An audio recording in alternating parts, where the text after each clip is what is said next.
സ്നേഹമുള്ളവരെ, നിങ്ങൾ നിൽക്കുന്നത് തൃശ്ശൂർ പേരൂരിലെ അരിമ്പൂർ എന്ന് പറയുന്ന ഊരിലാണ്. അരിയുടെ ഊരെന്ന് അറിയപ്പെടുന്ന ഒരു ദേശമാണ് ഇത്.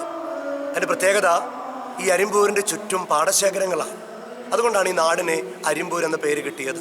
ഈ അരിമ്പൂരിൽ വളരെ പ്രസിദ്ധമായ ഒരുപാട് വിനോദസഞ്ചാരികളെ ആകർഷിക്കുന്ന ഒരു തീർത്ഥകേന്ദ്രമാണ് സെന്റ് തെരേസാസ് കപ്പൽ പള്ളി. എന്തുകൊണ്ടാണ് ഇത്രയേറെ പ്രസിദ്ധി എന്ന് ചോദിച്ചാൽ, ഒന്ന്, അതിലെ വിശുദ്ധയുടെ സാന്നിധ്യമാണ്. വിശുദ്ധ കൊച്ചു ത്രേസ്യയുടെ സാന്നിധ്യം, വിശുദ്ധ കൊച്ചു ത്രേസ്യയുടെ തിരുശേഷിപ്പിരിക്കുന്ന ദേവാലയമാണ്. അതോടൊപ്പം തന്നെ ഒരുപാട് അനുഗ്രഹങ്ങൾ ഈ ദേവാലയത്തിൽ ലഭിക്കുന്നുണ്ട്. അതിനോട് ഏറ്റവും ചേർന്ന് നിൽക്കുന്ന പ്രത്യേകത ഈ ദേവാലയത്തിൻ്റെ സ്ട്രക്ചറൽ ബ്യൂട്ടിയാണ്, രൂപ ഭംഗിയാണ്. ഒരു കപ്പലിൻ്റെ പോലെ കൃത്യതയോടുകൂടെ നിർമ്മിച്ചിരിക്കുന്ന ഒരു ദേവാലയ നിർമ്മിതി. ഏകദേശം 41 വർഷം മുമ്പ് ഇമ്മാനുവൽ റാത്തപ്പള്ളിയച്ചനാണ് ഈ രൂപകൽപ്പനയുടെ പുറകിൽ ഉണ്ടായിരുന്ന വലിയ വ്യക്തിത്വം. അദ്ദേഹം ഇതിനെ ഈ ഒരു കപ്പലിൻ്റെ ഷേപ്പ് കൊടുക്കാൻ പ്രാധാന്യമുണ്ട്. നമ്മുടെയൊക്കെ ജീവിതം ഒരു യാത്രയാണ്, അത് ഇവിടെ നിന്നും കടന്നു പോകേണ്ടതാണെന്ന് വലിയ ഓർമ്മപ്പെടുത്തൽ.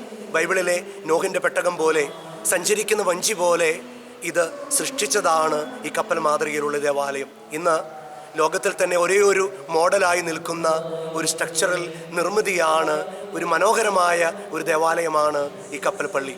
ഒരുപാട് ആളുകൾ ഈ കപ്പൽ പള്ളിയിലേക്ക് ഓടിയണയുന്നുണ്ട്. ഒന്ന്, ഈ കപ്പലിൻ്റെ ഭംഗി കാണാൻ. ചുറ്റും വെള്ളം കെട്ടി നിൽക്കുന്ന ഒരു കപ്പൽ.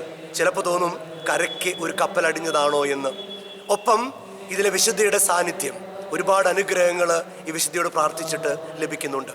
ഇതാണ് നമ്മുടെ എല്ലാം സ്വന്തമായ ഈ കപ്പൽ പള്ളി, അരിയുടെ ഊരായ അരിമ്പൂരിലെ കപ്പൽ പള്ളി.